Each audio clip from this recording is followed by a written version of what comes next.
There we go. Live on YouTube. Good job, Thad. Yeah, that was all me. I made a call. We made things happen. The problem, from what I can tell, was on the Zoom side. So I think we're safe to move ahead, but I don't know what the initial problem was in the first place. Well, it does show that we're recording. It shows us that we are live on YouTube. So with that, I will go ahead and call the February 16th, 2021 McMinnville Water and Light Commission meeting to order. And Trina, could you do a roll call for us? Yes, Mayor Hill, Here. Commissioner Tankersley, Here. Commissioner Gormley, Here. Commissioner Christensen. Don't see her yet. Hopefully she'll join us here soon. And Commissioner Tate. Here. Welcome, everyone. Go ahead, Tom. Excuse me, Scott. Maybe you could tell for people who are joining us on YouTube, tell them why the delay in the start, please. Okay. Yes, it is 5:07 and we delayed our starting this afternoon because we were having a problem connecting with our YouTube streaming. And so that's why we're coming to you just a little late, but we are recording and we are live on YouTube. So we'll move forward. I want to, just a part of our roll call, we have a new commissioner that tonight is Kathy Tate's first evening to be on the commission. A week ago, we had an opportunity to nominate Kathy to serve on the Water and Light Commission, and we had a unanimous vote by the City Council. And we made a little bit of an error that evening. If I was thinking, we would never have errors, but I never do the complete thought process. Kathy's taking a 2-year term to take Patrick's place, and we went through the process as a 4-year appointment, but it is a 2-year appointment to fulfill Patrick's term, and then we'll go through the process after that. So from that perspective, Kathy, welcome. I know you know every member of the commission, but Trina, could you just have each of our department heads and those that are on the line introduce themselves to Kathy so she can put a name and a face together and what position they hold. So on my top would be Trina. If you'd start us out, and then we'll just go around and give Kathy an opportunity to see who's in front and put a voice, a face, and a position together. Yeah, Kathy and I had the pleasure of meeting last week when she was able to come in and speak with John and I for a little bit. But just as a reminder, I'm Trina McManus. I am utility rate analyst for the utility and also clerk of the commission. So I go across and I see Scott next. Go ahead, Scott. He was on the phone, I think. Oh. Okay. Yeah, I think he's on the phone. Okay, so let's go down to Mark. Hey, Commissioner Tate. I'm Mark Dunmeyer. I'm the finance director. It's nice to meet you. I missed you the other day when you were on site. I apologize. That would have been fun to meet you. Yeah, nice to meet you. Thanks. We'll go to James next. Good evening. I'm James. I'm the Water Division Director. We met last week. It's good to see you tonight. Yes, thank you. Let's go with Chad. Welcome, Commissioner Tate. My name is Chad Hudson, and I am the purchasing manager here at McMinnville Water and Light. Nice to meet you. And let's go to John.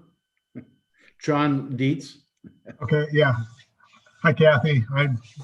I've known Kathy a long time, so welcome. Thank you. Let's go with Chad. Or no, let's go. We just did Chad, so let's go with Thad. Evening, Commissioner. I met you. I looked a little bit more like this. It's good to meet you again. I'm the IT manager here. Nice to see you. Jamie. Hello, Commissioner Tate. My name is Jamie Phillips. I'm the Power Resource Manager. Nice to meet you. Sam. Commissioner Tate, Sam Justice. I'm General Counsel for the Commission. Nice to meet you. To meet you. And then John Spence. Hi, Commissioner Tate. John Spence, I'm the customer service manager. Met you up front last week. Yes, hello. We've got a couple of others on the line that we'll introduce later, and then we've got Brent Keller. And so, Brent, I'll just have you. You want to go back to Scott? Scott? Oh, yeah, Scott. Sorry about that. So, Scott Rosenbaum, welcome, Commissioner Tate.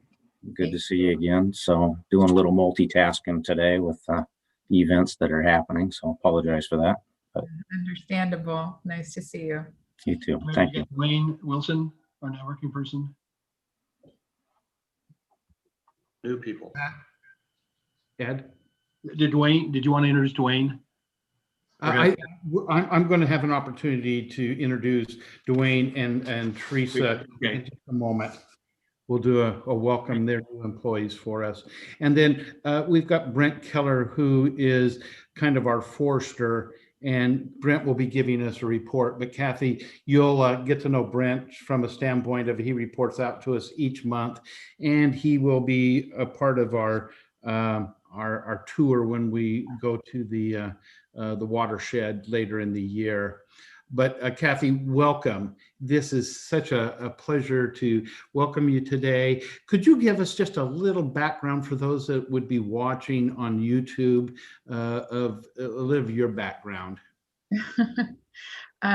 Yes, so I have lived in Yamhill County for the last 25 years, and I have been with Online Northwest for 21 years now, and I think the CEO for about the last 15 years. So we have 45 employees with our company, and we're an internet service provider and phone service provider here. And yeah, I'm just love living here in Yamhill County and raise my children here, and I'm happy to be able to participate in a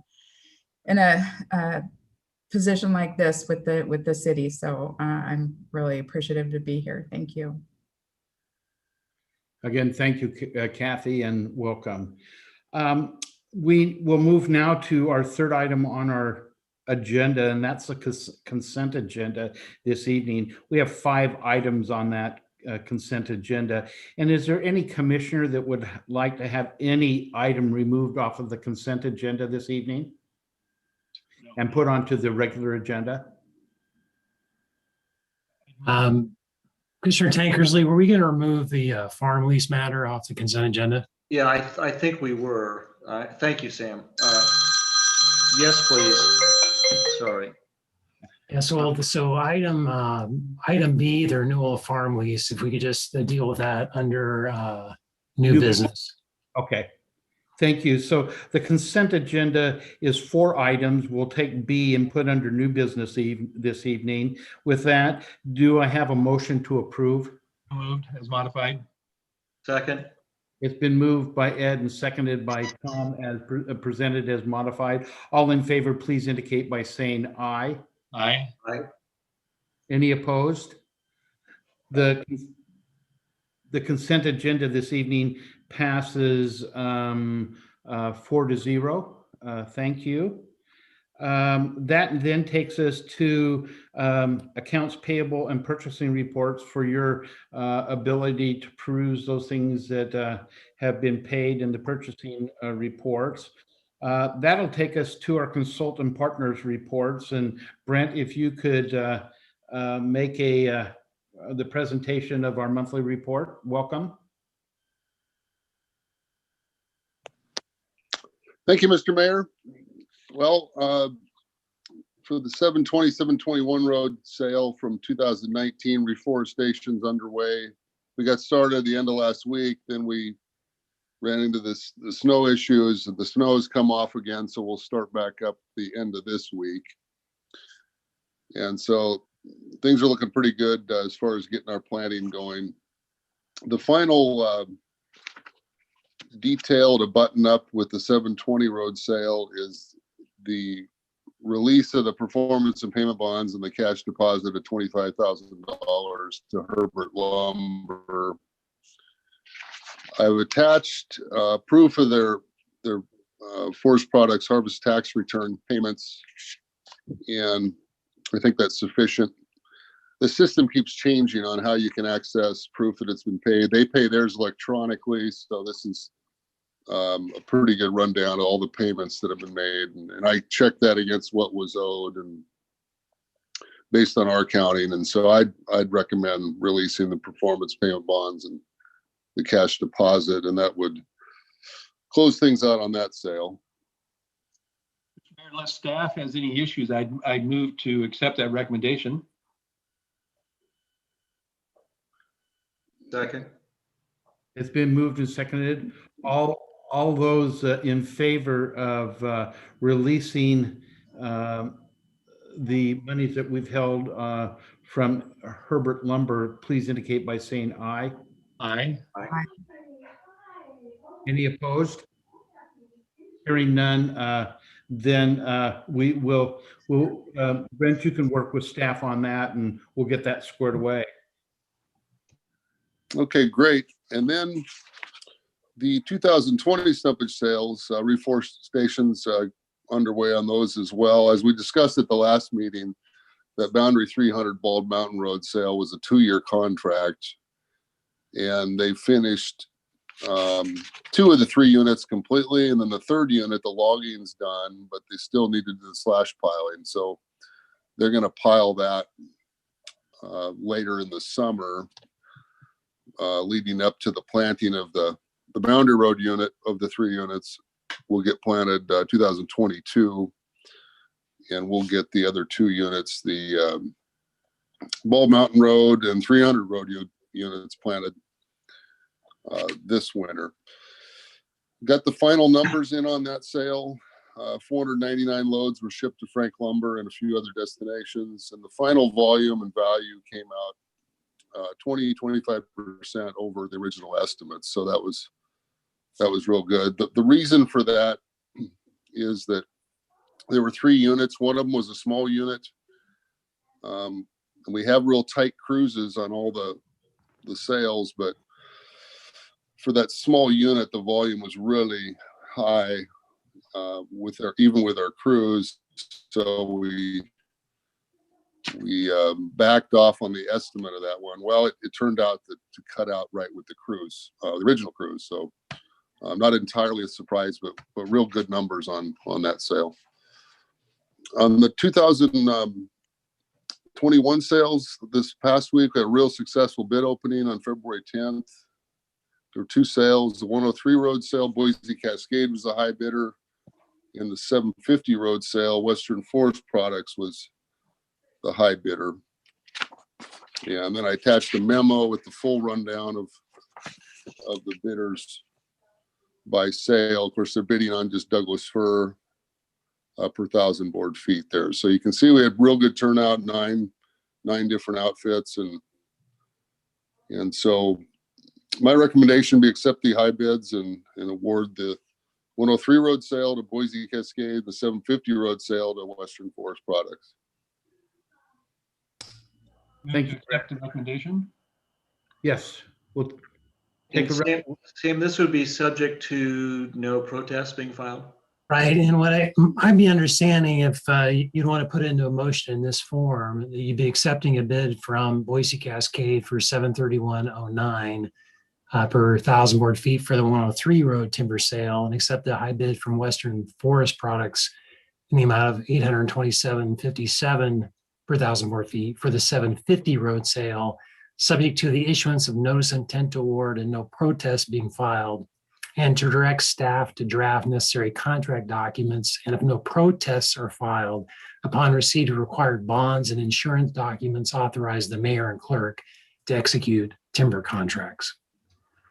Not to say all of that, but Sam took care of it for us. So anyway, my motion reflects our council's comments, please. And do I have a second?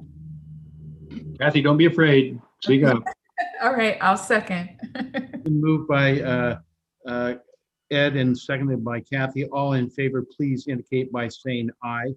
Aye. Aye. Any opposed?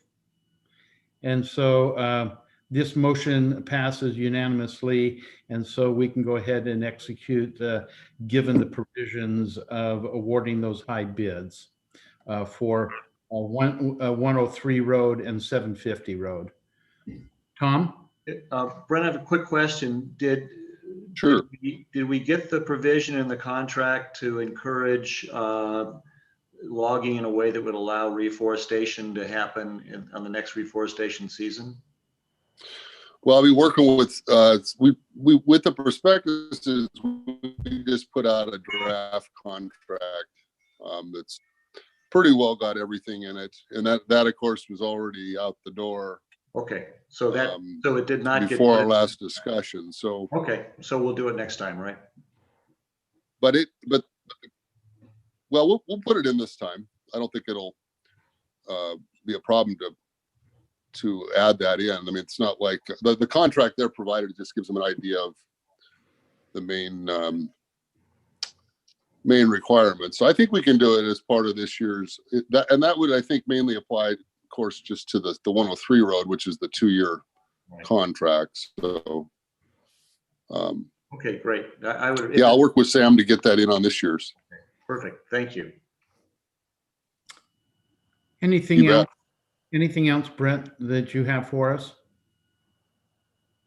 No, just didn't know if there's any other questions. I went right to the timber sale bid opening stuff there, but I know with the letter if there's any other questions about reforestation or anything else. But we're looking forward to another great year here for sure. So, any other questions for Brent this evening? Thank you, Brent. Thank you. As always, thanks. Okay, that takes us to item 6, appearance request. And this evening, we have a appearance request from John Abrams. And John, are you on the line? He may be muted if that's. I think I am. Can you hear me now? Yes, John. Okay. This is Mayor Hill. We welcome you. We've received a request, an email that you sent to James Burke, and I think you've had an opportunity to talk to staff a little bit. But could you share with us what the content of your letter is and what your ask for the commission would be? Sure. First of all, I want to thank the commission for letting me come before you and hearing this. A few years ago, and I guess I was just negligent, I just never really understood that we paid. I live out on Baker Creek Road, and we have McMinnville water, and because the transmission lines run through the middle of the farm. But I never really truly understood that we paid twice the rate that people that live within the city service area do. And like I said, I discovered that a few years ago, and it's one of those things you just, it's like choose your battles. So I just didn't, I didn't pursue it. It's been just kind of a burr under my saddle for a while. And then I had this horrendous water leak this fall, and that just kind of brought the thing to the forefront again. And I thought I think I'm going to pursue seeing if something can be done about this. And like our farm, there's over a mile of McMinnville water and light easements that transverse the farm and across some of the better farmland we own. And I've always had a good relationship with McMinnville Water and Light. I don't really have any complaints except for this. And I get the whole thing where if you extend service into a rural area, the 200% charge, like I think of Brentano Lane or the south end of Hill Road, I believe McMinnville Water and Light extended service out to those areas. And I understand that, but in our case, and I think probably with some other property owners, we host the service. We host the service that provides water to the entire McMinnville Water and Light service area. And, you know, there's a small amount that was paid back in the 60s when the 24-inch line or whatever it was put in, and that's well and good. Anyway, I guess without just droning on, it's just kind of galling to me that with all these easements running through the property, that for the in the whole relationship standpoint, that we, you know, to be able to access that water, we get to pay twice what anybody that's in the city limits gets to pay. I don't know if that makes any sense. I hope it did. Yeah, absolutely, John. Your request makes sense to us. I think what I'd like to do at this point is turn over to staff just to get some historical perspective, John or Sam or James, and maybe John might be the best one to address John's concerns. Yeah, so typically what we do with a water leak is we wait until the water usage goes back to its historic usage, and then we will look at doing something as far as some type of credit back if the leak is repaired. So what we're doing is verifying that the leak is fixed before we will do any credit back. That's Sure. been our historic practice since I've been here, and I know before that.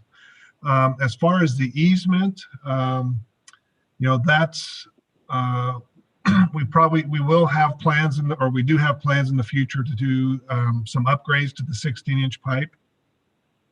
I don't remember what the width of the easement is in that area. The pipe that we've been installing or replacing the 16-inch with, we have been going back and getting a larger easement. So I would envision at some point that discussion would happen with the commission when that pipe gets replaced. I do know that section of pipe is probably one of our next sections because it crosses the creek there. And so probably within the next, I would guess, estimate 5 years, we'll be looking at some type of replacement of that pipe. Yeah, and you know, I understand that completely, and it's, you know, I mean, McMinnville needs the water in the area that McMinnville Water and Light serves. My main point, though, is just in a day-to-day, I mean, the leak is what instigated me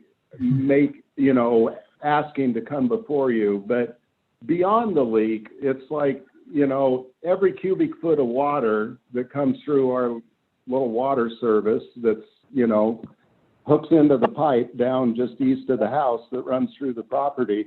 Every cubic foot of water that I use, which I appreciate because out here on Baker Creek Road, I think it's well known, it's not a water-rich environment for well service. But it just seems like beyond ironic to me that when we have these thousands of feet of McMinnville Water and Light transmission lines going through the place, you know, we have an old wood line that sucks holes in the ground from time to time. I don't even know if that easement is even still valid anymore, the old wire-wrapped wood line. Then there's a 16-inch line that's decaying and leaking, and then the line that was put in the 60s. And I've spoke to Water and Light before, and there was some talk about when this new line is put in that they'll try and condense the easement into one easement. Where the line that was put in the early 60s, the new line will go along that instead of having these separate easements going into the place. But all that being said, I go back to the point is that it just seems really odd that for hosting these water lines, which is really what we do, and I get the whole easement thing, and we granted it easement, and historically that's what it was. But for all that, we get to pay twice what basically anybody else that gets water put through their streets or whatever, you know, at whatever cost, gets to pay. And it's that 200% rate that is just really galling. It seems to me that there'd be a fairly easy way to say, you know, if you have the main line, and when I say easy, it seems easy to me. You know, whatever, we're like 300 feet from the water line, the homes, the two homes that have McMinnville Water and Line service. I get some other property owners are probably, their residences are much further away from the line. Maybe some are closer. I know it would be a case by case thing. Some people maybe have a couple 100 feet of water line easement going through a corner of their property or whatever. I have no idea. But in my particular case, there's just a lot of McMinnville Water and Light easements going through the middle of this farm. And like I said, it's just very galling that for that I get to pay 200% of what, quote unquote, a normal person gets to pay for McMinnville Water and Light water. Yeah, and so, does that make sense?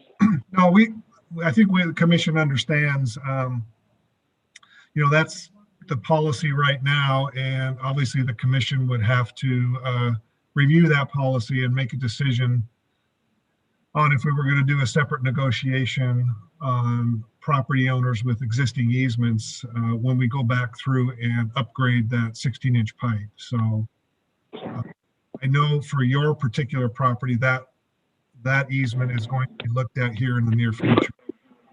Yeah, I might, this is Sam Justice, the general counsel. I just might jump in here and just say that our rates are taken through rate hearings. And so the commission sets all rates at public hearings. And so that's a process that's based on a cost of service analysis that's done generally every 2 years for both water and for electric rates.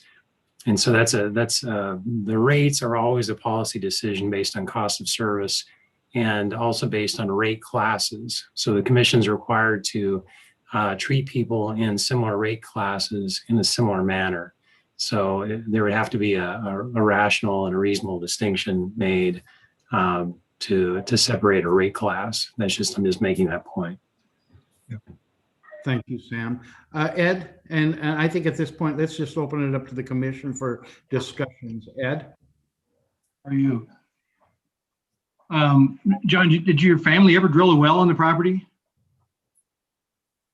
Yeah, we have actually a couple wells up on the south end of the property, which is, the better part of 3,000 feet away from the homes. But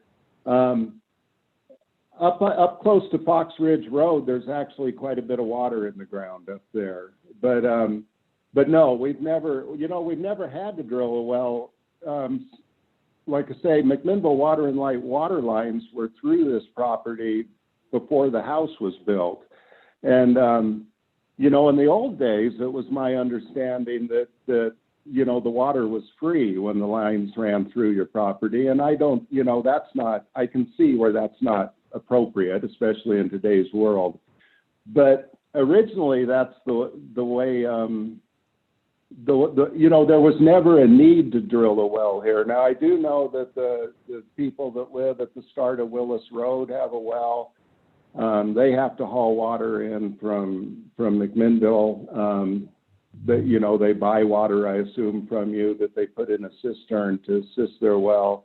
The Drapers have wells, and they are like, I believe 6 gallon a minute wells, and they don't maintain that 6 gallons a minute very long. So, like I say, I know this marine sediment around Baker Creek, down in the flat here close to the creek, is a horrible place to drill a well. And so, like I say, I appreciate the McMinnville water. It's consistent, it's there, it's clean, it's really good water. I just go back to, I don't understand why I have to pay twice what somebody that lives on Ford Street in McMinnville pays for their water. So When John, actually there's a tremendous amount more infrastructure taking that water to Ford Street than what there is to my house out here on Baker Creek Road. John, how bad is the bill that you have to pay every month? Hundreds of dollars?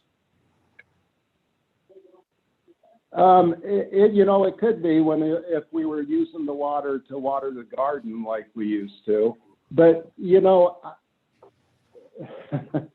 that's kind of this is one of the reasons why I haven't come before the commission before, because I know it's really hard to change stuff like this within a bureaucratic agency.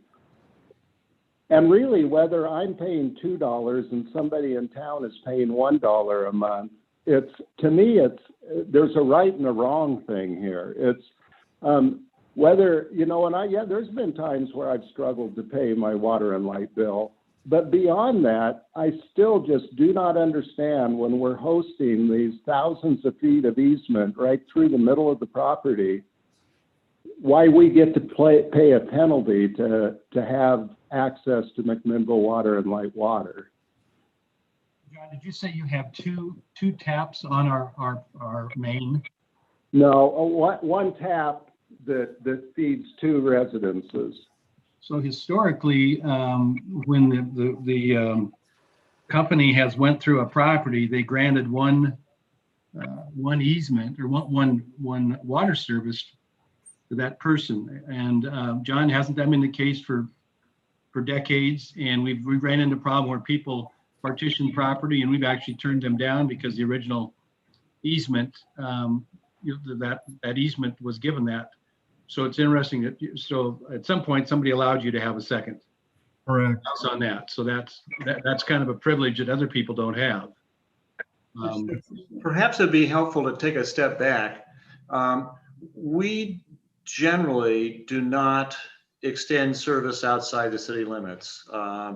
The idea is that the Water and Light Department belongs to the people of McMinnville.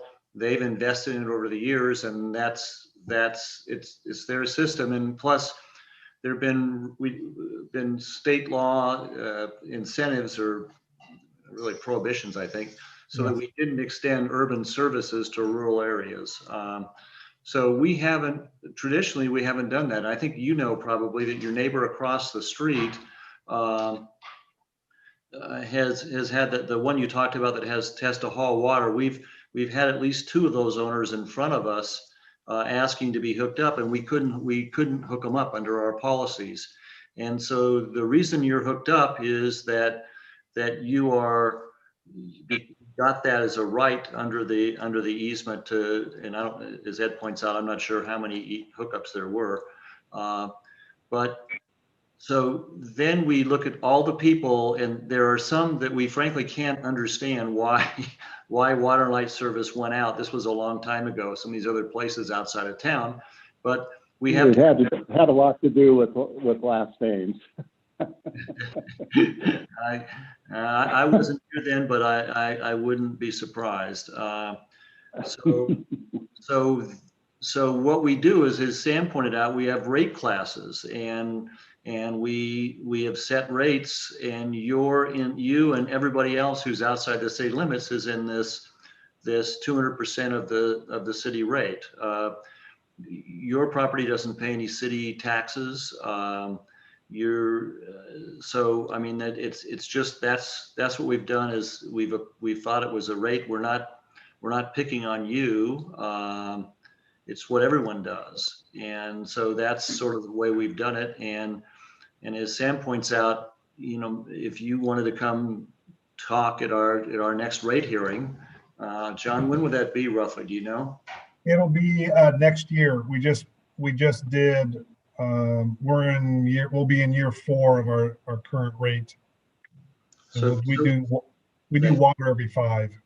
So we're not picking on you, even though I'm sure it feels like it. We're charging. No, I understand that. I understand that.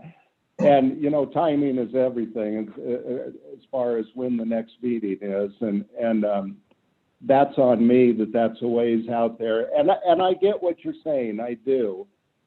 But you also have to understand that there's a dramatic difference between water service to my house and water service down to the end of Brentano Lane. But yet I pay the same rate that those people at the end of Brentano Lane pay. Yeah, and they have no transmission line going through their property. They don't have any easement from the early 1900s. They don't have an easement whenever that 16-inch line was put in, and they don't have easement in the 60s going through their property. and some of the headaches that come along with that. But so I think we're probably going to agree to disagree, it sounds like, at this point. And no, it might be worth that's the way it is. Staff, you know, sometime, doesn't be now, because as John said, it's going to be next year before we have another rate hearing, but you talk to staff and you know, we would welcome your input after you've talked to staff and to see if this is something that we need to deal with in the rate hearing. Okay, that sounds fair. That's really all I can ask for at this point. Two things, John. One is the Ventana Lane system was paid for by the people that were hooked up to it. And I think there are some people in Ventana Lane that do not have water and that have been turned down for water. One in particular was the general manager of Water and Light who lived out on that lane. He had to live off a well. So I would ask Mr. Tankersley, who's been on the board for, I'm going to guess, over 30 years. Yes. Have you ever had anybody come complaining about the rate of what we're charging as John has? No, that's why I suggested that he talk to staff, because it never had been on our radar. No, I know. We had people coming wanting to pay that rate, but yeah. they didn't, and some of them had easements across their property, but as you said, the property had been divided and the hookup went somewhere else. So yeah, and that, I understand that. That doesn't apply in this case, but you know, it is what it is. I thought it was worth a shot. It's still very irritating to me that I get to pay 200% to what somebody that does not have these easements going, you know, except down the side of the street in front of their property. But the winter is your bill like $30? You know, I think whether his bill's 30 or 300, it bothers him, so we should listen to him. Well, it's a perspective though too. So what I would suggest is we can contact John when we get ready to do our next rate study. Okay. And we can talk to him then. And we can look at this as staff, and then we'll bring it to the commission when we do our next rate hearing. Great, thank you. So John, does that sound at least reasonable for right now? Is as we prepare for our next rate hearing that we will have conversation with you as we go through that rate hearing process? Sure, yeah, and you know, there again too, I get, you know, I really don't want to open a can of worms for you. I don't know how many property owners, I have no idea how many property owners have these transmission lines running through their property. I know every case is different, you know, some, and in our case, some of it goes through some pasture land where it really makes absolutely no difference. And, but quite a bit of it goes through some really nice farmland in our case. And so, you know, I completely understand where every single case is going to be different. So I really did misspoke when I said that it would be easy to do something like what I'm requesting. As I thought about it as we talk, I see where it really wouldn't be quite so easy, because maybe somebody with a service that runs 1,500 feet to their house that, you know, has, like I said, a couple hundred feet of transmission line easements running through a corner of a pasture doesn't necessarily have the same issues I have. So all that being said, I appreciate the time you've given me. I've probably taken up more of your time than I should have. And yeah, I would appreciate that if maybe we could, you know, talk about this as the rate schedule comes up. Well, John, thank you for your thoughtful approach to us and giving the story and allow us to have our discussion tonight. And so we'll be back in contact with you as we get closer to that rate hearing. Okay, that sounds good. Thank you. Thank you, John. So Mayor, maybe we could move to the staff introduction, new employees, and then we'll have a staff report on where we're at with the outage. Great. Okay. So let's just go to the first item in new business this evening. And we have the introduction of two new employees, and typically when we're not in COVID, we have those individuals come into the commission room and we get to meet them. And on our virtual call, we're doing it a little differently. So we have two new employees. We'll start with Dwayne Wilson, and we'll ask Thad to introduce Dwayne to us. Thad? Thank you, Mayor Hill.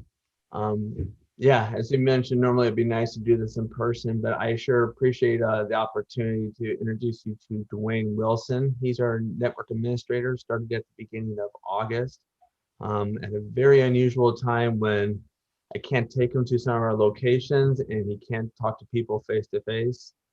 So having said that, he's been doing very well here over these last 6 months or so. Great. So Dwayne, could you introduce yourself and give us just a little background? I think we've had an opportunity to introduce the commission to you. I also, at this point, I'm going to recognize Jody Christensen, who's joined us, and so that's on the record. So Jody, welcome. So Dwayne, go ahead and give us a little bit of your background, and so that we know your experience and where you've come from. Inviting me today. Yeah, so I come from just, a long line of technical and IT work. It's like been in web development for 15 years. And I went into application design, systems administration. I worked in aerospace for a few years where I did systems administration for aerospace company, worked with Boeing, worked under compliance. So I was on the compliance team, worked with ITAR, NIST, did a lot of change control, and pretty much just, anything that kind of flows along with that. So it's kind of my, a short background for me there. Well, thank you, Dwayne. It is it's exciting to have you on board, and if you've come on in August, it's been eight-ish months or so that you've been on board with us. But again, it's exciting to have you a part of this team. I hope you feel this kind of family approach that we have at Mac Water and Light, and the commitment that the commission gives to providing the best water and electricity in the state of Oregon. And you're part of that family now. So welcome. It's great to have you with us. Yeah, thank you, Mayor. And this is the first time I actually get to see all of my workmates too, all in one area. So there's that. Absolutely. Well, again, welcome. The next new employee is Teresa Smith, and she's in our finance department. So Mark, I'll have you introduce Teresa. Thank you, Mr. Mayor. Yeah, so I'm excited to introduce Teresa. She was selected to fill a vacancy in our payroll administrator accounting clerk position. She started in September. Commission might remember that in this year's budget that we passed last year, we had an extra accounting position, an accountant position in the budget for succession planning in preparation for our accountant, longtime accountant. She's going to be retiring this year. And so the first thing we did is we went through a hiring process to fill that position. And Christy Burnham, who has been our payroll administrator for the last 10 years, she was selected to fill that position. And so that opened up the position that Teresa was hired into. She came to us in, I think, September 17th was her first day with us. And her timing was good because she actually has been able to see our monthly and our quarterly and our annual payroll processes, all kind of condensed in just the short time she's been able to be here. And she's done a great job, brings a lot of experience with her, and we're really excited that she's here. Well, thank you, Mark, for that introduction, and welcome, Teresa. Could you give us a little of your background? Sure, you bet. I actually grew up in McMinnville, lived away for a while after graduating from high school, and moved back to Oregon in 2001. I have worked in payroll for the last 20 years, including about 10 years of human resources. I worked for Evergreen Aviation for about 5 years before they closed. I worked for Cascade Steel for 10 years, and most recently for Linfield College as payroll manager there. So I am a mother of 4 and a grandma of 4, and I'm really excited to be here. And you mentioned the family feel. I definitely feel that. It's been a great team, and I have felt very welcomed. So I'm just very happy to be here.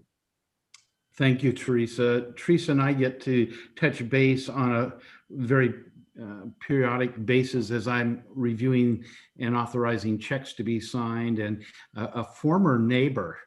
So Teresa and I have known one another, and I know her family very well. So again, welcome. It's great to have you on board. And as I say, it's great to, I know you so well that your personality fits well with what we're trying to accomplish here at Mac Water and Light, and it's a good, bringing the kind of experience that you've had to this plate is just enhancing our finance department. So good hire. Again, September, it's been a while, so you probably feel like you're a real part of our organization, but I'm glad we've taken the opportunity to introduce you to the major players around the table. So again, welcome both Dwayne and Teresa. It's great to have you on board. Wonderful. Thank you very much.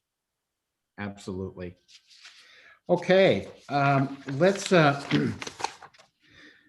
under new, let's go back to staff report, and we'll pick up with the staff report and kind of give us a bird's eye view of kind of what this last weekend has done for us. So a staff report. So Scott and I'll kind of take this, we'll double team this one. So we had outages starting around 9 o'clock Friday afternoon or Friday evening. Trina, do we have any of those pictures you could bring up?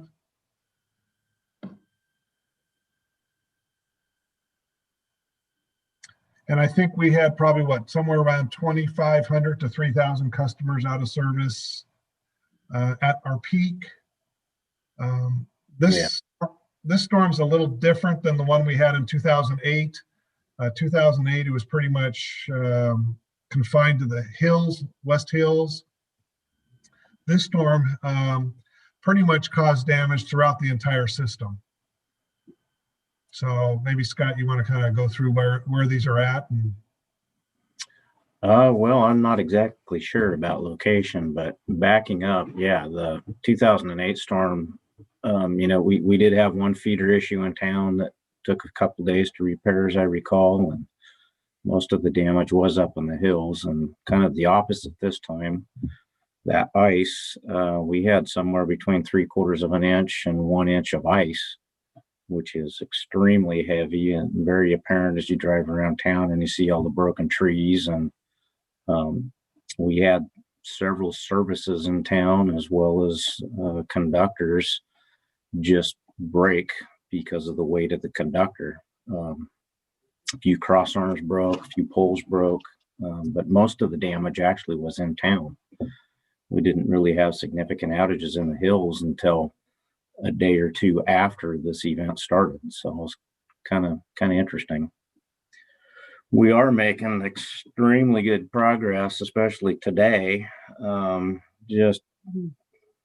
I haven't really dug into the numbers very well, but I'm going to guess that we're probably 40, 50 customers that we're aware of out of power right now, and maybe fewer than that. But we're today, just this afternoon, we got another call of just a customer that we weren't aware of that was out of power. So they're still trickling in. The crews, but I mean, everybody here has got a hand in this, and the crews are working long hours, working hard, doing an awesome job, as well as everybody else here, all the support that we're getting. So things are really coming together. I think most most of what we have left, we got some poles that we got to change before we can get a customer back on, or we got conductor that we still have to get back on, but we're targeting the outages with multiple customers. And we have one small crew going around picking up some of the single services and stuff. So how many poles did we have to replace as of today? Half a dozen, maybe. Not a lot. We also had some other unique situations. So we had two significant poles that broke on the north end of town, near North 99 and Lafayette area. We shifted a little bit of load because the safest, fastest way to get those poles replaced was to have an outage. And so there was several customers on the north end of town that were out of power about 24 hours. And unfortunately, that included some of the large businesses on the north end of town. But again, the crews did a fantastic job of getting those poles replaced, at least to a point where we could restore power. And then just some other areas just being out of power for multiple days. We have a situation that when you try to re-energize the lines, of course, everybody's heaters and water heaters and everything else are all turned on. And so you close a fuse and we cold load pickup situation, and it overloads equipment. And so we trip some breakers or feeders or fuses or whatever the protected device might be. But dealt with that. There were some transformer replacements, and like I said, some pole replacements, and lots of tree trimming to do, and lots of services to rebuild or reinstall. Yeah, those are the two poles on the north end of town. That was pretty significant right there. So one of them you can see was that we're only using our own crews at this point. Yeah, that was just our own crews up to today. We haven't had anybody else assisting us other than our tree trimming crew. So the folks tonight are probably out in the rural areas up Peavine and kind of out in the hill areas. Actually down around town and in the flats. So we have one tap line up on Willis Road still out of power right now. And again, I might be wrong here. There might be a handful of other customers out in the rural area, but most of what's remaining is around town and down in the lower area. Well, it's amazing to number one, understand that we had just 2,500 to 3,000 outages in the community underground lines help us during these types of time. I know I was on a call today where countywide tremendous outages around us, and PGE indicated as of this morning, they still had 320,000 clients without electricity in their service area. And as they address some, tree limbs continue to fall. And so it's a static number for them. They're not making a lot of headway. They've had a lot of mutual aid coming in as far as California. So, when I do my report on these calls and talk about the minimal damage and outages, they don't talk too much about McMinnville. It's all about PGE and those outside of that. So I would just again thank staff, because I know John had indicated that we were doing quite a few the long hours. Our crews were getting 6 to 5 hours of sleep and going back out to restore power, and it's a total team effort. So from my perspective, thank you for doing what you needed to do, and thank the commission and administration just to having the long range planning to put us in a position where we're not as affected as those around us. Any comments from commission? John?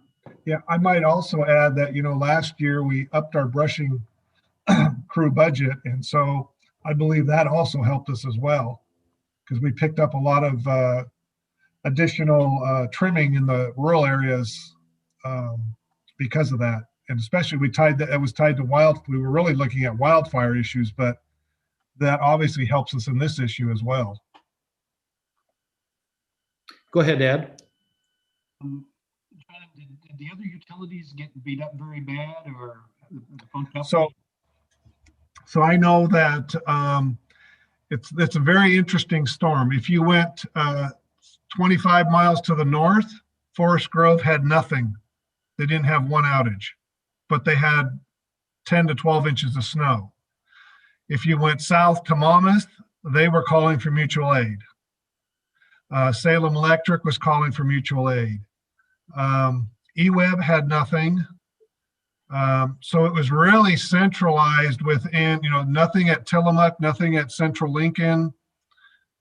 It was very centralized right around the Portland area, the ice storm. Canby had quite a bit of damage, if I remember right. But, we're Monmouth, us, Forest Grove, and Canby are the public municipal utilities right around the Portland area. I know that Clark PUD had roughly 23,000 customers out at one point. I think they've recovered fairly quickly as well. So very centralized to the Portland area. Go ahead, Kathy. And the phone company, did they lose stuff when our poles went down, or? Phone company has stuff down everywhere. Okay. Yeah, communication lines were impacted just as electric lines all across. And I'll tell you, I'd heard that many of the cell towers, with the buildup of ice on the equipment on cell towers, there were communities without cell service. Kathy? Yeah, I was just going to say, we've obviously been deep in the middle of this too. My crews have been out with generators and gas for 4 days straight without much sleep. But it is amazing what we've seen here in McMinnville. And then, we have over 50 tower sites, and we've had 20 of them down consistently. And they keep going down because as things have defrosted and more trees have fallen over, it just keeps getting worse. So I think John's comments about the brush and the cleaning of the limbs and things close to the wires is a huge thing. We've just seen from here to Silverton, all around Salem, we've just had really significantly damaged lines and lots of electrical outage. So we are scrambling to keep our customers up as well, but McMinnville has been a great central place to be because we've all had what we needed to do our work here. So thank you for all that work. That has been really great. Go ahead, Tom. Yeah, I'm really proud of staff for a couple things. First of all, the way that our line crews have been out working so long and so hard. And then second, the way that management has used other people. It's my understanding we had engineering staff out kind of scouting, figuring out what to do. So they've worked as a team to act most efficiently. And then also I'm proud of staff for the way that we have been proactive to make it less apt to have a problem. As Kathy mentioned, and John mentioned, the brushing, the tree trimming, I think that's, the staff has always pushed that forward and convinced the commission that we should do that. And I think that was a really good thing. And second, I suspect that our pole testing regimen helps too, because I think that a pole that's starting to fail is much more apt to go over under that ice load and such. I don't know that for sure, but that's what I suspect. So I think the staff did a great job dealing with it, and the staff did a great job making it less horrible than it would have been by planning ahead and acting ahead. So thank you all very much. Any other comments? Well, thank you for that staff report and that update, and then also for sending out to the commission, John, the updates so that as people contact us, that we have a little bit of an idea of where and what we're dealing with in the time of an emergency. Well, that will take us again, we're in new business. Let's go in and bring down that Renewal farm lease on Marsh Lane property. And so Chad or Sam, if you'd like to run us through that we brought out of the consent agenda. Yeah, and I'll step in and speak to it. I know Mr. Hudson can speak to it, but I'll take it. So this relates to a farm lease for the farm property that surrounds our headquarters buildings here on Marsh Lane.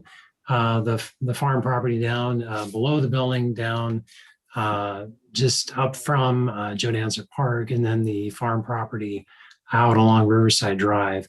In its entirety, the lease describes about 26 acres. The properties were first purchased by the city through Water and Light, I believe back in 2002, and the property's been under a farm lease with Mr. Bernard's since that time. So it's been kind of a long-term relationship. The lease historically has been a really short document. It's been like a one-page farm lease, and I think it's been sort of the same form for a long time. Recently, we negotiated a lease with a different farm property over off of McDonald Lane, and we drafted a new lease document. We became aware that Mr. Bernard's was interested in having a longer term than we had typically offered him. So we were looking at a 5-year farm lease. And we offered him terms that were essentially similar to what we had drafted for the property over on McDonald.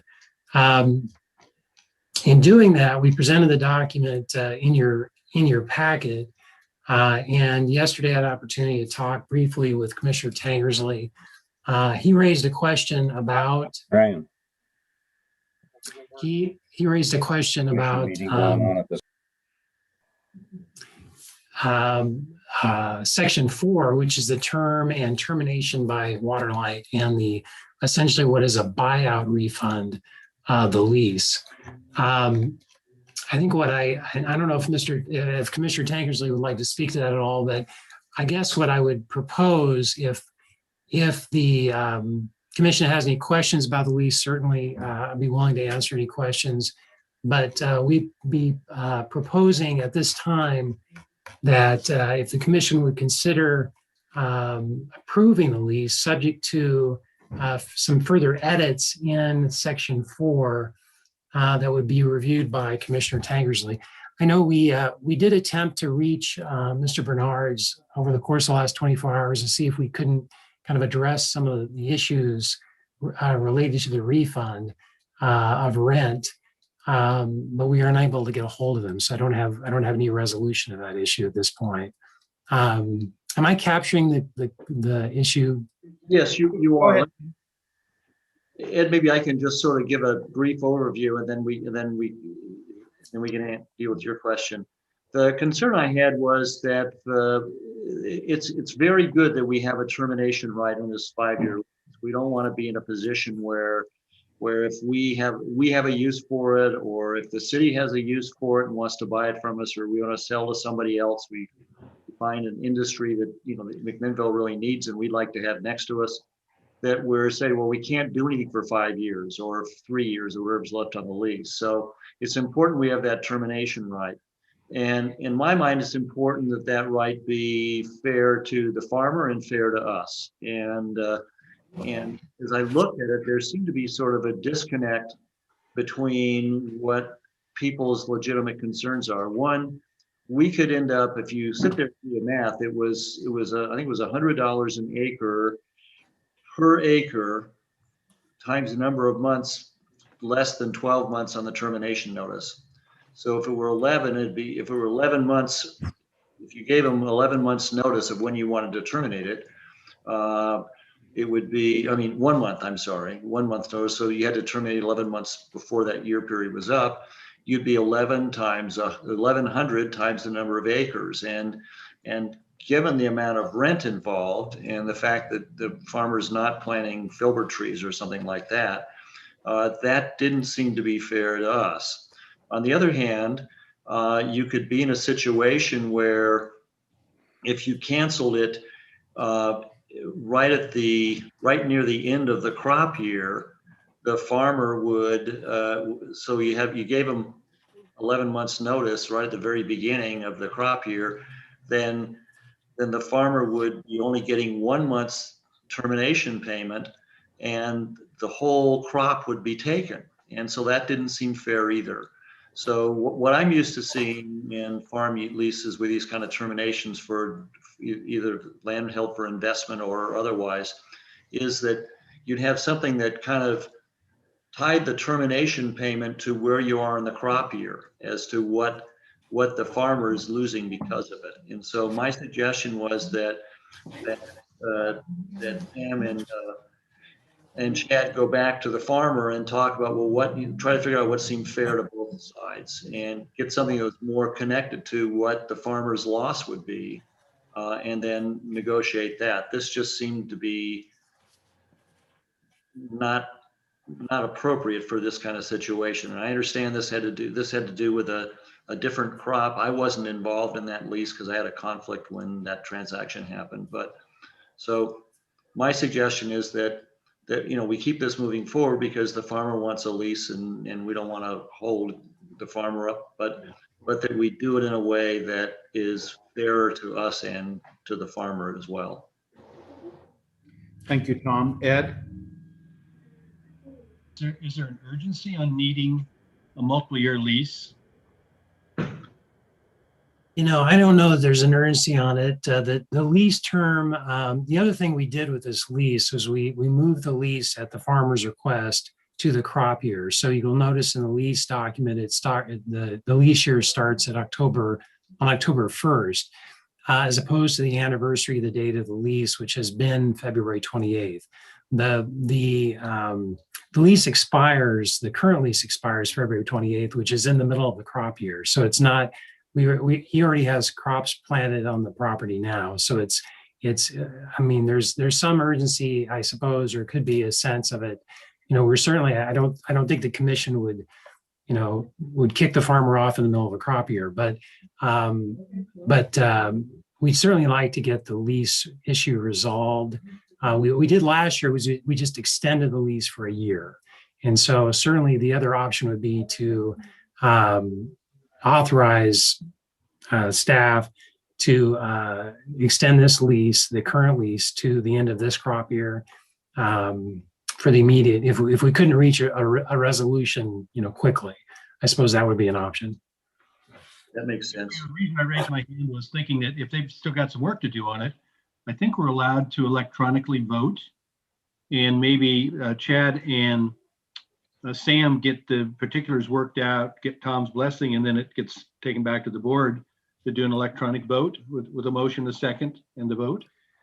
Sam, is that we could do it that way, theoretically. I think the other way, if you want to do it, is you could simply authorize and delegate the authority to approve the lease to myself and the commission chair. And under that authority, through that delegated authority, authorize then that approval. Well, I'd like to know what the lease is about. It's still up in the air. I know the thought that I had when I was concerned about the current lease terminating, but if any commissioner has any concern, I think we should bring it back to the commission. I'm not comfortable if anybody wants to see it again with me making a decision.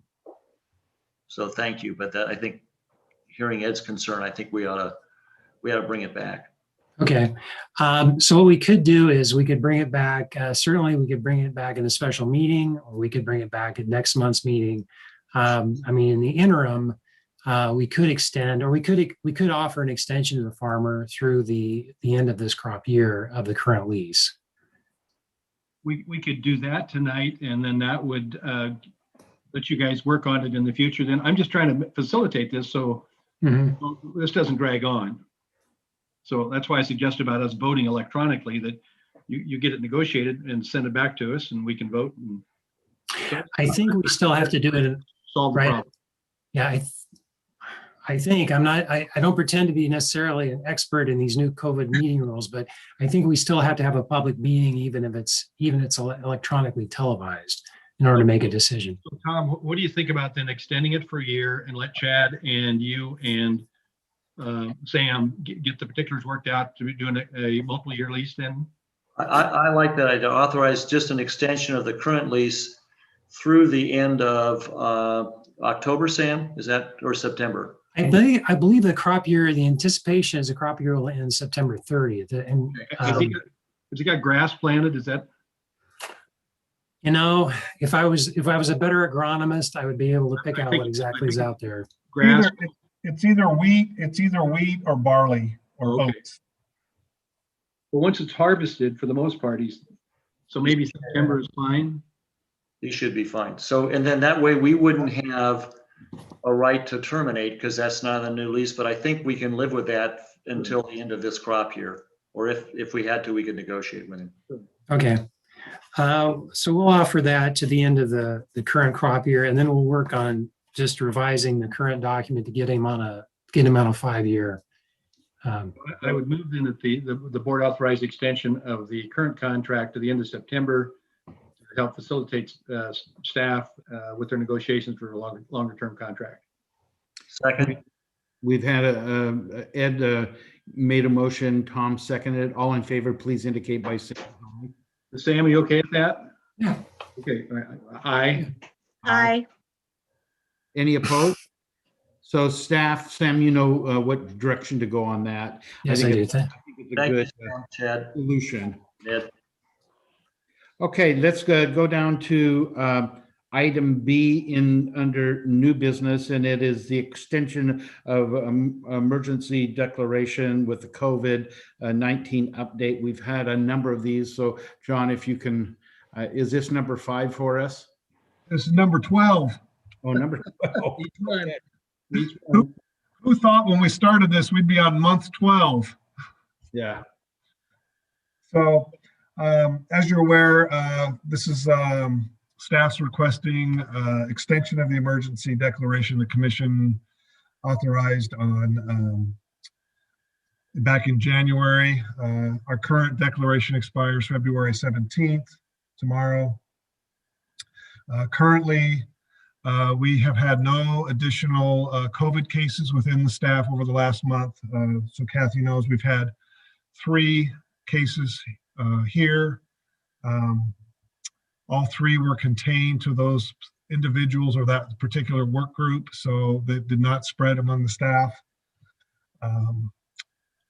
So we have brought back 4 other additional employees over the last month that were working remotely, that have individual workspaces that they can work in. Those employees started Monday. Moving to our CHC Customers Helping Customers program, we actually had a significant number of donations in January. So we've actually almost reached our $20,000 max in January alone. We're at just over $18,000. The fund has a balance of a little over $100,000. So the program is actually working fairly well. St. Vincent manages that program for us, and they've been doing a great job. Our arrearages continue to be very manageable compared to other utilities. If you look at light for January 2021, the 90-day balance is a little over almost $17,000. I looked at last year's, and that was about $8,000 last year. So about $8,000 additional over last year. Water was about, if I remember right around $2,000. So our arrearages are doing pretty well. We are disconnecting, but we're disconnecting when customers do not make arrangements or contact us. This month was a little unique because we've had 2 customers tamper. which is actually the first of tampering we've had since this issue started, the COVID started.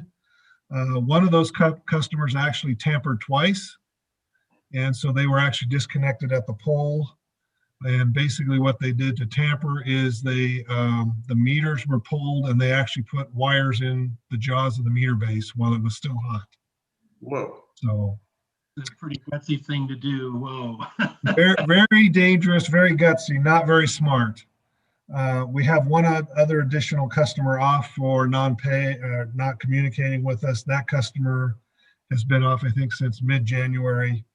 But I believe one of the tampers has been reconnected. I don't remember if the second one has been reconnected. That has. So John's saying yes. So both of those customers have been reconnected, and we still just have the one customer off. Correct, John? He's back on too. John, you're on mute. We have additional customers after today. Okay, but as of the date, we had the one customer. Yep. Okay.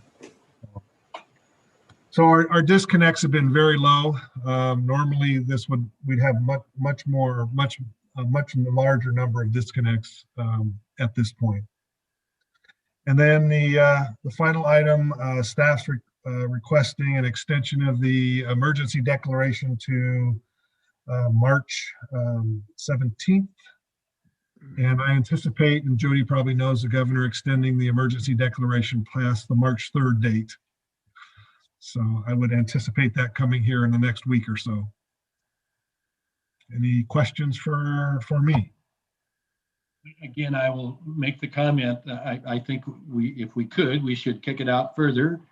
And if something happens, we can meet, with a moment's notice and get it corrected, just to try and save you guys some time, if you want to do that. But Sam knows the rules. I'm just, it's an observation I'm making. That would be up to the commission if they would like to make the declaration longer. Hearing none.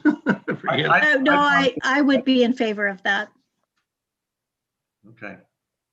I've always thought it's bad luck to make it longer. I'll just mention it's no great burden to do these resolutions. They look a lot alike from month to month. Well, it's like an umbrella, Tom. You bring the umbrella, then it's not going to rain, right? Yes. So, extend it. Maybe we'll all get our shots and it will be cured. But I can only pray. That's all. Anyway, I'm fine. I just offering that out. So. Yes. So what is the? We don't have to do it. Okay. It's done. And Sam says it's easy to do. If it were a burden on staff, I'd say we should do it. If it's not, I think it's good that we look at this every month. Tom, you think they would complain to us? They'd whine. They would. At least one of them. I don't think they would. I think they're too professional. You're right, Ed. But they wouldn't lie to us about it's not a problem.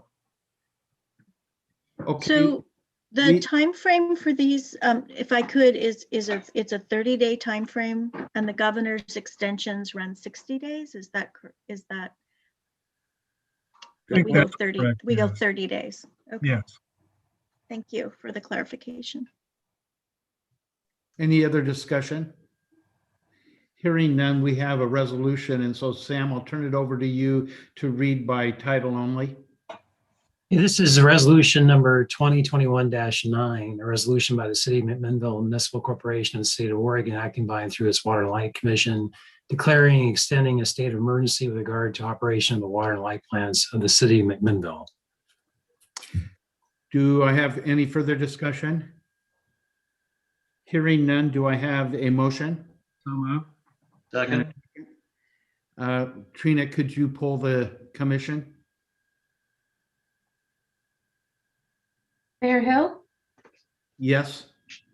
Commissioner Tankersley, Yes. Commissioner Gormley,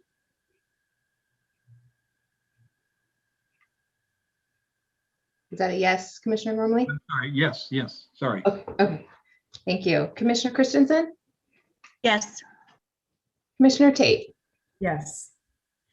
Resolution 2021-09 passes unanimously. Thank you. That takes us to our next area is amendment number 2 to the IP water right purchase agreement. Sam and James, I'll turn it over to you. Yeah, and I'll take that one too. And before we get to that one, if I might just beg your forgiveness a little bit, if I could just jump back to the Bernard's lease. My understanding of your authorization and your motion would be to authorize an amendment number 2 to the lease of 2017, which would extend the lease term to September 30th of 2021. And I'm restating that primarily for our minutes. Yeah, am I correct? That was my understanding of the motion. My Okay. understanding Not also. way too fast. You picked it up. Very good. Thank you. Let me get to the other document.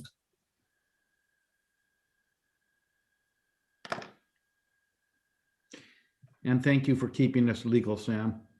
Always looking out to protect us. Oh, I try. Okay, so the what you're going to see in your packet, there is amendment number 2, the water right conveyance agreement. The original agreement was executed by Water and Light back in February of 2020, and this is whereby Water and Light purchased 7.525 CFS from International Paper for a sum just shy of $3 million. And that's relating to the water right on the Willamette. This water right purchase, we placed about a little over $80,000 in escrow. It's sitting in escrow with First American Title, and we have an open escrow there. The agreement called for transfer, as I indicated, of a little over 7.5 CFS, which was coming out of a water rights certificate, which actually at one point held 18 CFS, most recently held 16 CFS before International Paper closed in January on the sale of 7.475 CFS to the city of Cornelius. That reduced the amount that was in the certificate by that 7.4, nearly 7.5. What that triggered was a change in the certificate number. And so in working with our consultant, GIS Water Solutions, they are the ones that are shepherding the water transfer application with the Oregon Water Resources Division. It was at their recommendation that we held off on proceeding with that process until the city of Cornelius had completed their purchase from International Paper. And so we have, or they've held up for us that application with the Water Resources Department. But it is now proceeding forward, and GIS has filed on our behalf amended documents as part of the transfer application. And those amended documents now cite to a new water certificate. And so in our transfer documents that are in escrow, this amendment number 2 will essentially move the certificate numbers to the most current number.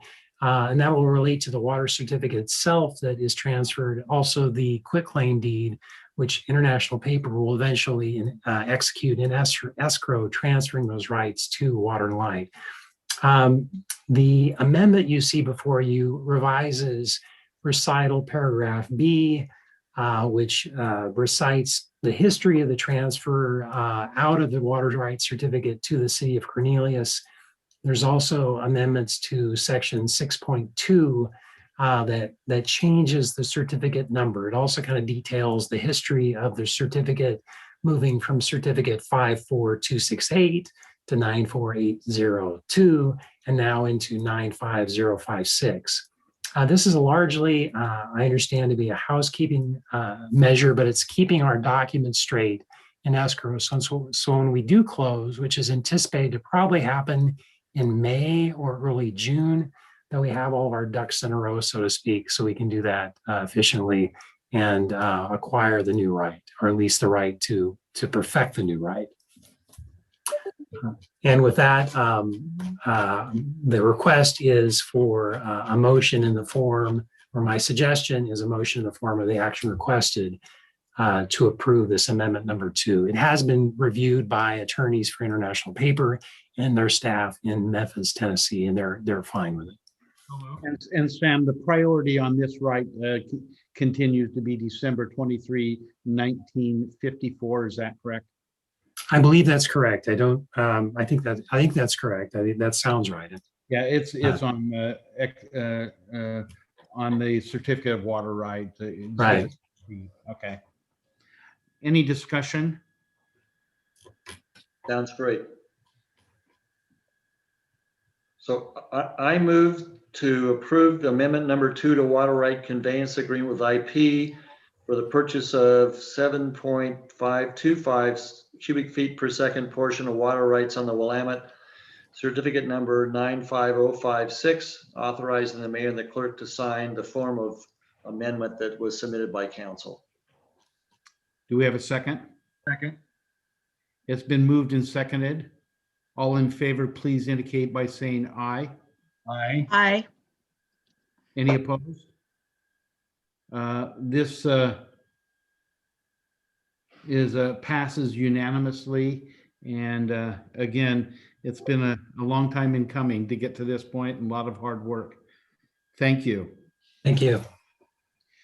Let's move down to an update on our conservation loan policy. Jamie. Good evening. Good evening. All right, Jamie. For the commission's consideration tonight, I have a resolution to approve McMinnville Water and Light's Conservation Service Loan Program rules with a change to the applicable interest rate. Since 1998, Water and Light has offered conservation loans to customers as a way to assist in funding energy efficiency measures. And over the years, we've issued over $3 million in loans. So it's been a good resource for our customers, but we have noticed in recent years of a decline in the number of customers taking advantage of this loan opportunity. So in review of the policy and the rules, staff is recommending to adjust the interest rate on the loan. Currently, it sits at 6.5%, and a recommendation is to adjust that to the local government investment pool rate plus 1%.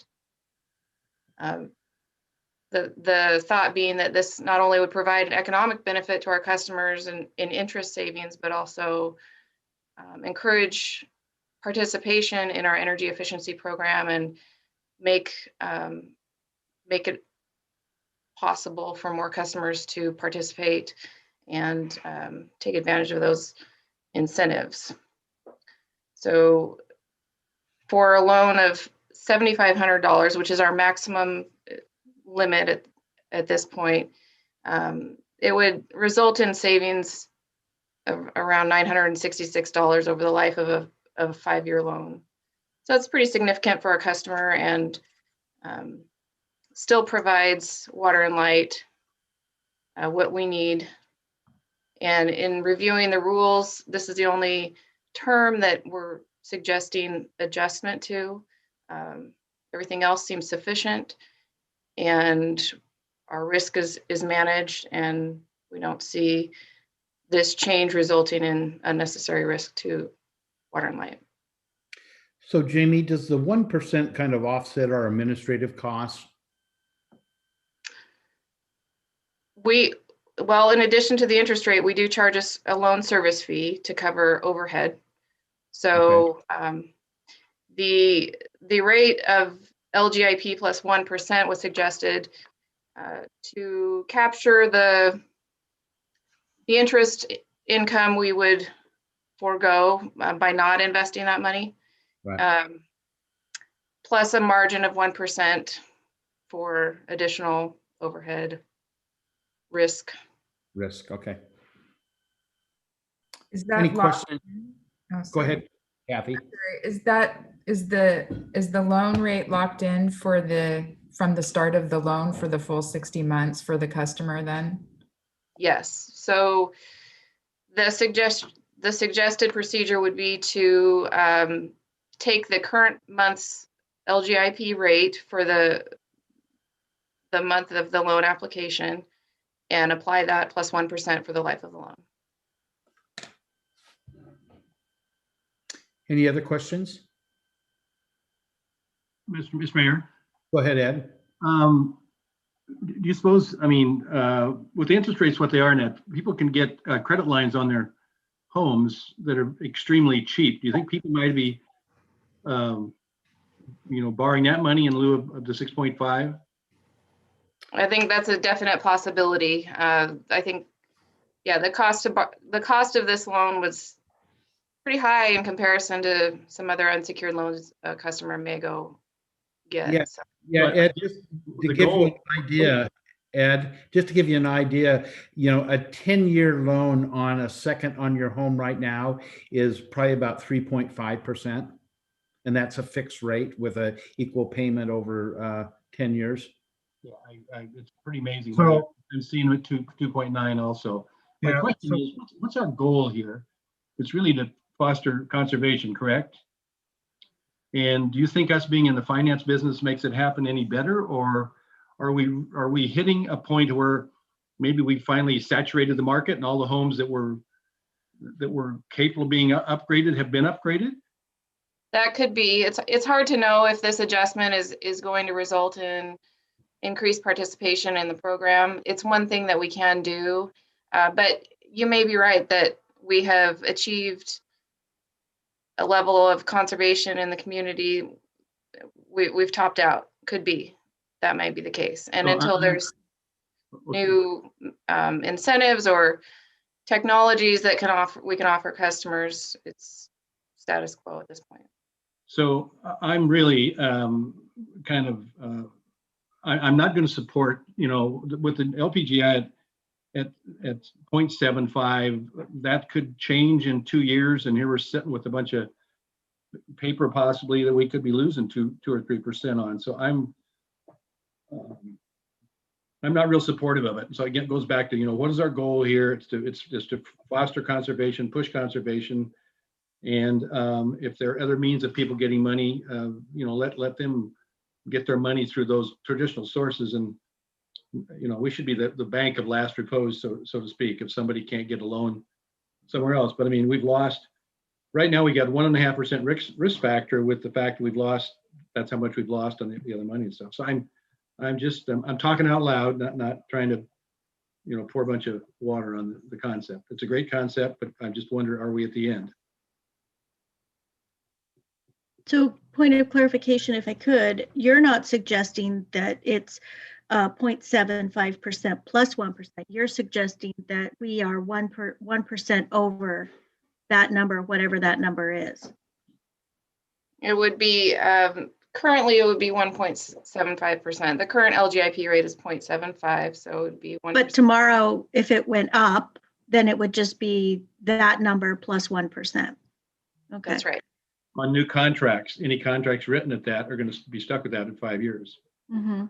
So we'd be running that out at a fixed rate for 5 years, and we would have we would be picking up any of the differential, whether it be high or low, over the movement of that rate. And we do know that it's probably going to be going up because the chances of inflation over the next couple of years are pretty high. But it is a policy that we probably need to take a look at in high and low rate environments.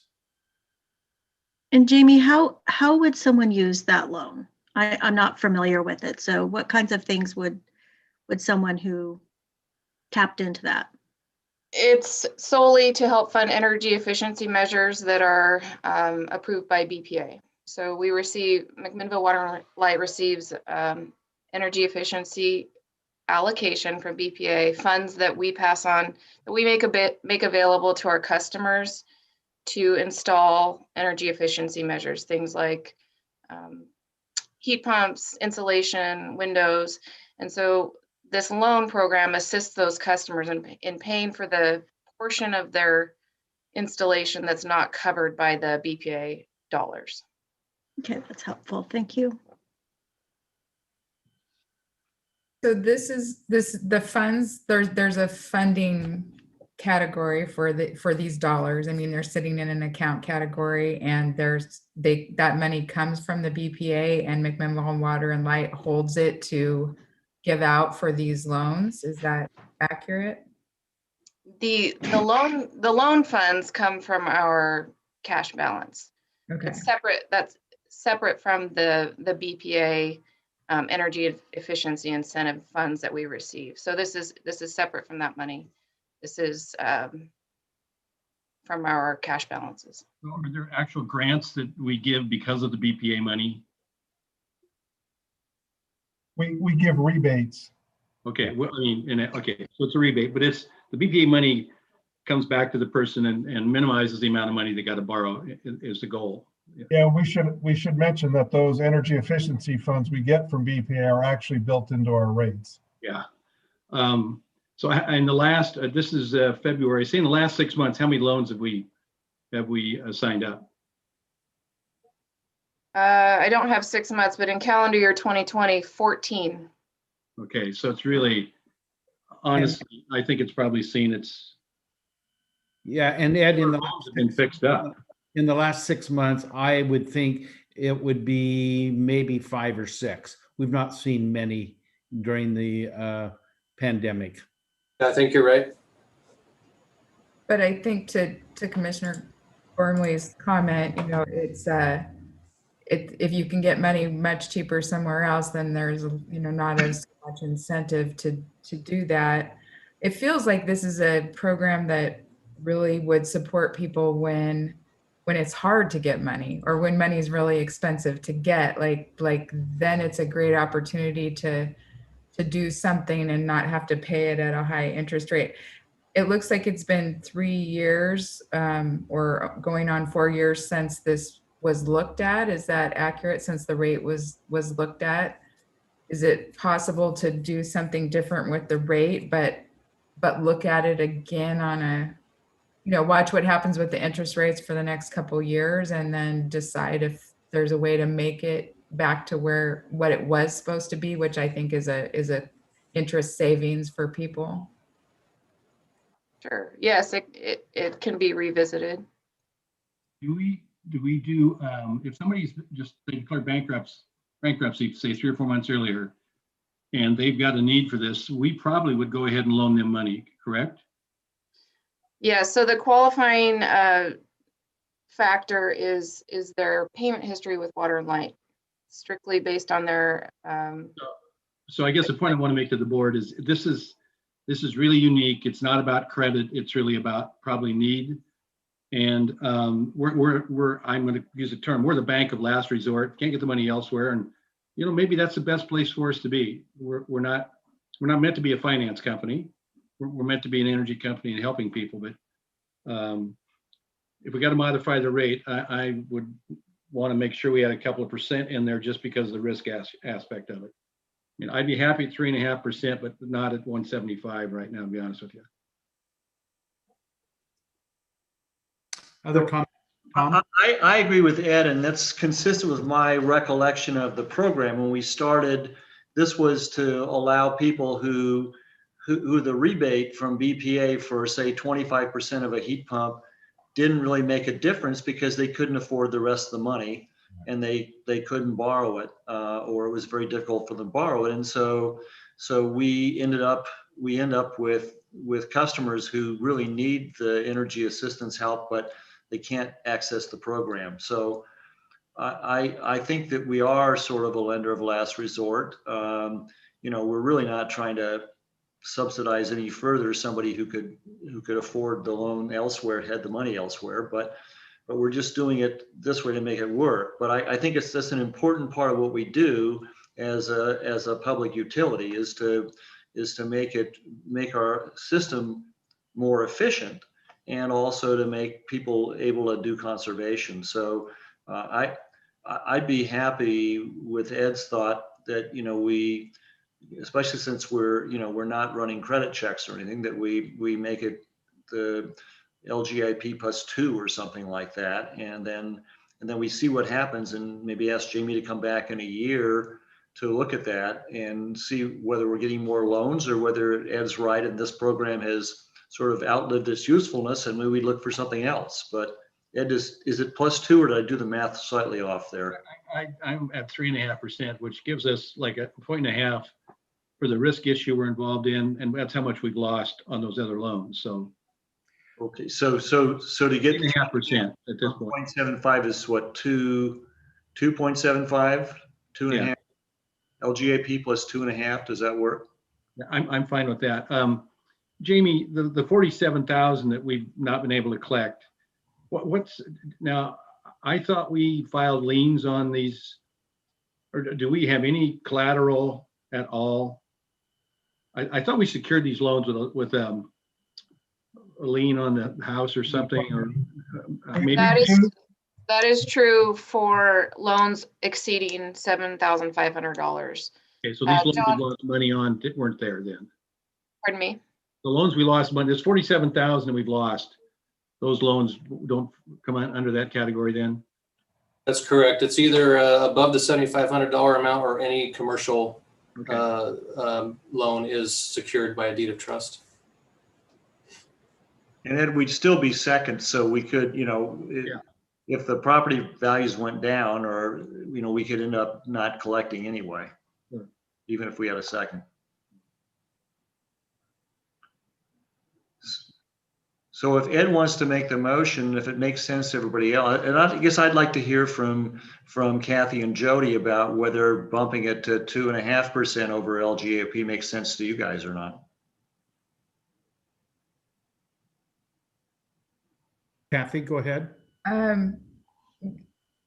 Yeah, I understand. I think I hear what you're saying, and I think that makes sense. That that you're not a bank, and I think that's reasonable.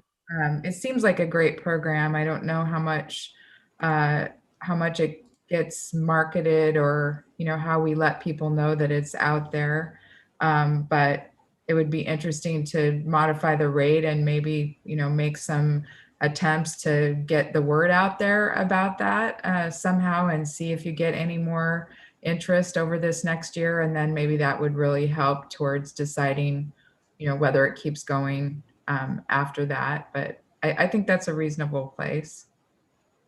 Thank you, Kathy. Jody? I echo that. I think that the number, it doesn't give me heartburn. My thought would be on marketing, is to market the program and really see if you can, if you have saturated the market. I think with the amount of time that people have spent in their homes over the last year and in the next several months, remodeling is probably going to be on people's minds, or if it's not already. So it might be an interesting program to feature and kind of bump up exposure to see how that might work. So that's my thought. One of the partners in this has been YCAP.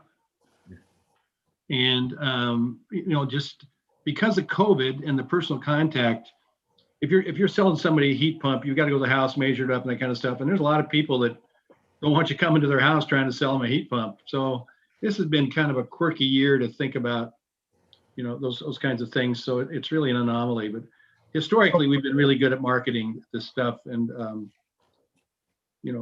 it's up to the dealers and that kind of thing too. So I will say that we do, if people do qualify, we do have a low income portion of the program not tied to the loan program. And Jamie, correct me if I'm wrong, that will pay almost 100% of all the incentives if they qualify as low income, correct? Yes.